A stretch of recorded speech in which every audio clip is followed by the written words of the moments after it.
નમસ્કાર દર્શક મિત્રો, આપ જોઈ રહ્યા છો વિક્રમ ન્યૂઝ. હવે જોઈએ અગત્યના સમાચાર. ધારી તાલુકાના ખીચા ગામે દેવાંગી આશ્રમ ખાતે સ્વરા મંડપ મહોત્સવ તથા રામદેવ કથાનું ભવ્ય આયોજન કરવામાં આવ્યું.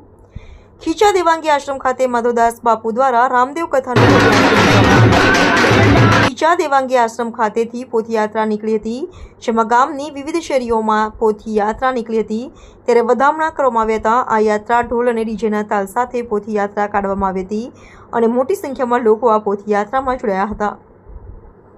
દેવાંગી આશ્રમ ખાતે રામદેવ કથા વ્યાસપીઠ પદે વક્તા શ્રી કલ્યાણદાસ બાપુ મેંદરડાવાળા દ્વારા કથાનું રસપાન કરાવ્યું હતું અને કથાનું રસપાન ધાર્મિક પ્રસંગે ઉપસ્થિત ધર્મપ્રેમીનું ફૂલહાર અને શાલ ઓઢાડીને સ્વાગત કરવામાં આવ્યું હતું.